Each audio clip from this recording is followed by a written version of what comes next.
नमस्कार, मैं हूं देवांजलि मोइत्रा। पुलवामा हमले के बाद भारत द्वारा पाकिस्तान को सबक सिखाने और विश्व समुदाय द्वारा भारत का साथ देने के बाद पाकिस्तान ऐसे ही अलग थलग पड़ चुका है।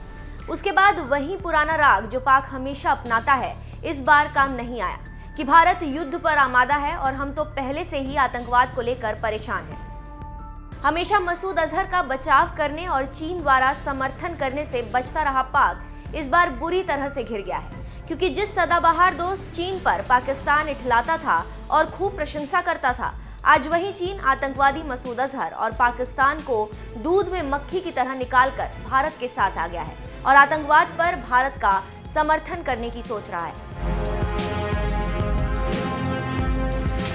अगले सप्ताह मसूद अजहर पर आने वाले इस प्रस्ताव के पास हो जाने की उम्मीद है।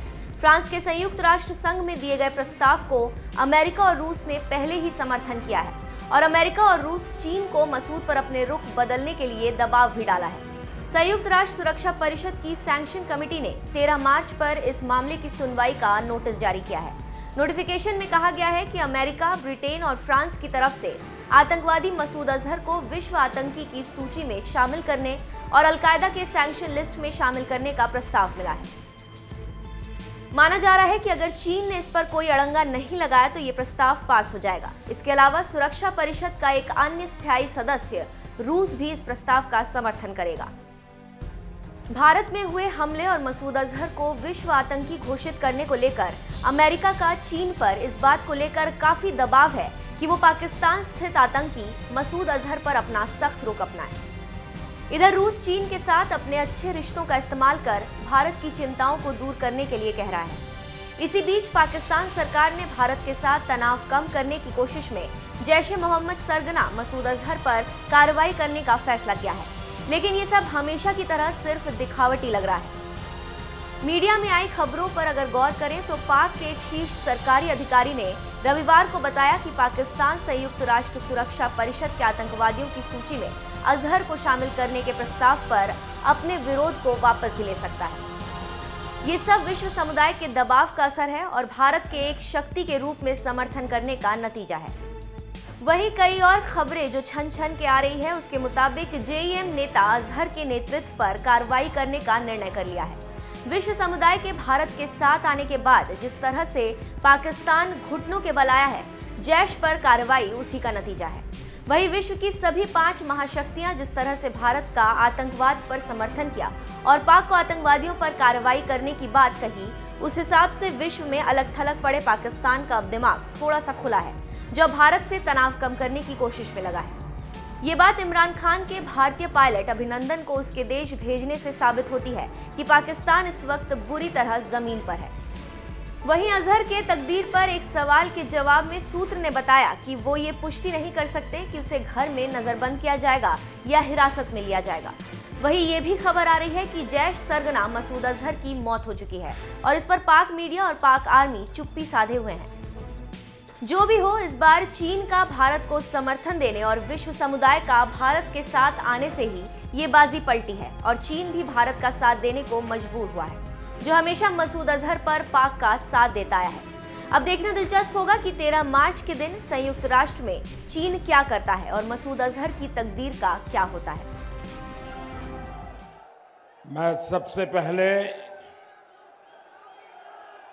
आपसे 3 बार जयकारा बुलवाऊंगा और मेरा आग्रह है कि दोनों मुट्ठी बंद करके हाथ ऊपर करके जयकारा बोलना है और 3 अलग अलग जयकारे मैं बुलवाऊंगा।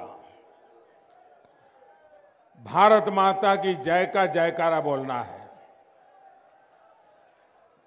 पराक्रमी भारत के लिए भारत माता की, जरा पूरी ताकत से बोलिए, पराक्रमी भारत के लिए भारत माता की, विजयी भारत के लिए भारत माता की, वीर जवानों के लिए भारत माता की। बहुत बहुत धन्यवाद। उत्तर प्रदेश के लोकप्रिय एवं यशस्वी मुख्यमंत्री श्रीमान योगी आदित्यनाथ जी, केंद्र में मंत्रिपरिषद के मेरे साथी, देश की रक्षा मंत्री निर्मला सीतारमण जी, मंत्रिपरिषद की साथी बहन स्मृति ईरानी जी, राज्य सरकार के मंत्री मोहसिन रजा जी, सुरेश पासी जी, विधायक मयंकेश्वर शरण सिंह जी, गरिमा सिंह जी, दल बहादुर कोरी जी, उत्तर प्रदेश के मेरे प्यारे भाइयों और बहनों, जय राम जी की।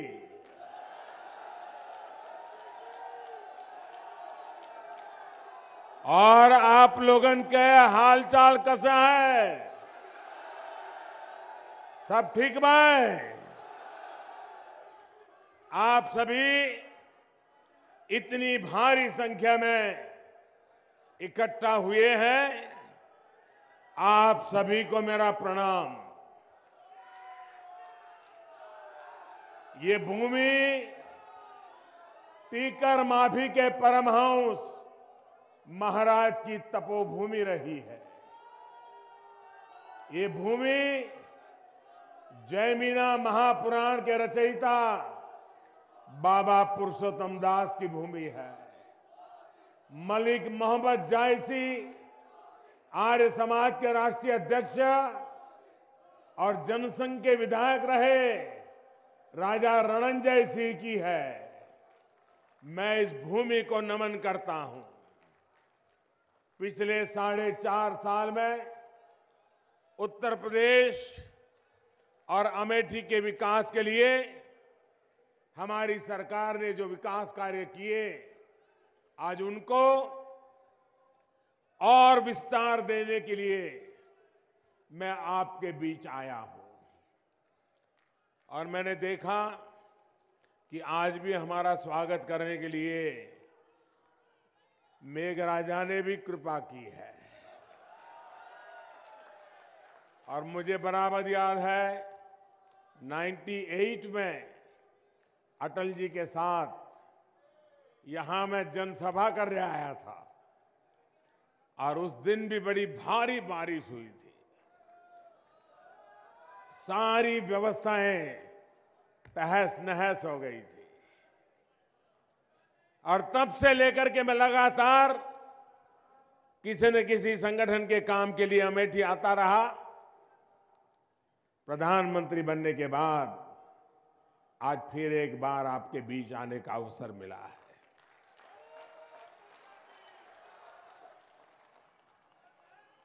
दो 2014 में चुनाव के समय हमने कहा था सबका साथ सबका विकास। अमेठी के प्यारे प्यारे भाइयों बहनों, अमेठी एक उत्तम उदाहरण है हमारे सबका साथ सबका विकास के मंत्र का।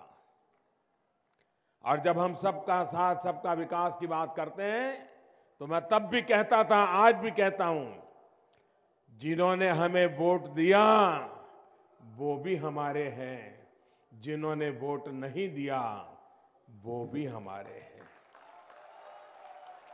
जिन्होंने सीट हमें दी वो क्षेत्र भी हमारा है, और जिन्होंने हमें सीट नहीं दी वो क्षेत्र भी हमारा है।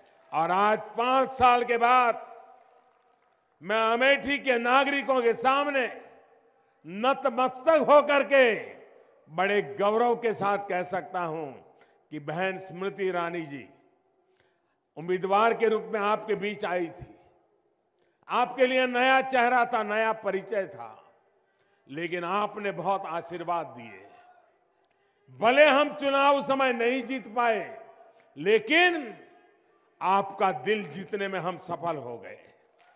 आपने इतना प्यार दिया कि 5 साल से स्मृति जी ने इतनी मेहनत इस क्षेत्र के विकास के लिए की है। कभी आपको ये लगने नहीं दिया कि आपने उनको हराया है या जिताया है।